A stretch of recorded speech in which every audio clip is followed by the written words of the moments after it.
परमाराध्य सदगुरुदेव, पूजनीय संतजन एवं सदगुरु कबीर साहब के मौलिक ग्रंथ बीजक के उपदेश सुन रहे अध्यात्म प्रेमी सज्जनों,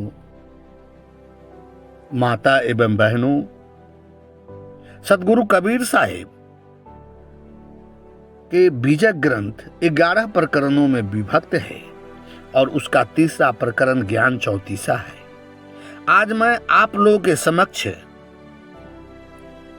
ख अक्षर से सदगुरु कबीर साहब उपदेश दे रहे हैं और उपदेश देते हुए कहते हैं कि मनुष्य का सबसे बड़ा दुश्मन कौन है। मनुष्य किस दुश्मन के कारण चैन तथा शांति से नहीं रह पाता और किस दुश्मन से विजय प्राप्त कर लेने के बाद वह परम पद, अक्षय पद, मोक्ष पद को प्राप्त कर लेता है। सबसे पहले पद को सुनते हैं। कहते हैं कि खखा चाहे खोड़ी मनावे, खसमहि छाड़ी दहु दिस भावे, खसमहि छाड़ी छिमा हो रहिए, होए नखिन अक्षय पद लहिए। जो मनुष्य अपने जीवन में शांति तथा अमन चैन की जिंदगी जीना चाहता है, उसे अपने मन तथा इंद्रियों को बस में करना होगा, क्योंकि यह मनोवृत्ति ही अपने ही घट में स्थित परम प्रभु परमात्मा को छोड़कर दसों दिशाओं में भटकाता फिरता है। आपके अंदर में अगर अहंकार तथा गुस्सा है तो समझ लीजिए आपका सबसे बड़ा दुश्मन आपके अंदर ही बैठा है। बाहर में अगर आपका कोई दुश्मन है तो वह आपको कुछ भी नहीं बिगाड़ सकता।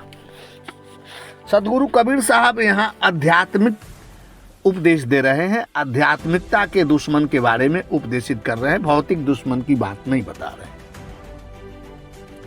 आप बाहर के दुश्मन का चिंतन करते हैं, कामना करते हैं तो आपके अंदर निश्चित रूप से क्रोध उत्पन्न होगा और आपको जलाता रहेगा। यही उपदेश श्री कृष्ण भी अर्जुन को कुरुक्षेत्र के मैदान में दिया था कि जो तू 18 अक्षौहिणी सेना देख रहे हो वो तुम्हें कुछ भी नहीं बिगाड़ सकता है। शिव पुराण में भी इस कामना, अहंकार तथा क्रोध को महान शत्रु बताया है। काम और क्रोध को जीते बिना शांति नहीं मिल सकता तथा काम और क्रोध को जीतने का मात्र एक ही उपाय है, कुसंग न करे एवं शत्रु का चिंतन भूल कर भी न करे। कुसंग काम को बढ़ाता है तथा शत्रु का चिंतन क्रोध को बढ़ाता है। सदगुरु कबीर साहब महान शिल्पीकार की तरह उपदेश देते हुए कहते हैं, खसमहि छाड़ी दहु दिस धावे।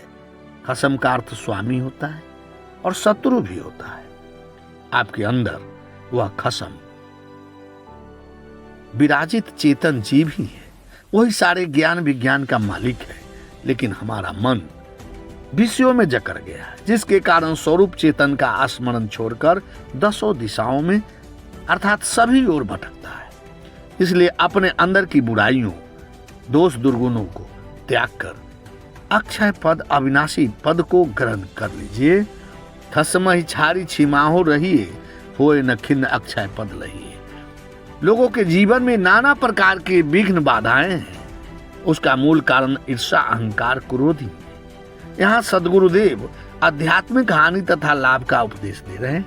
बाहरी दुश्मनों, बाहरी विरोधियों से लड़कर किसी को भी आत्मसंतोष नहीं मिल सकता, परंतु अपने अंदर की बुराइयों को छोड़कर तथा बाहरी विरोधियों को क्षमा करके आत्मसंतोष जरूर मिलेगा। यही अक्षय पद है, यही मोक्ष पद का परम मार्ग है। इसे निर्वाण पद भी कहते हैं।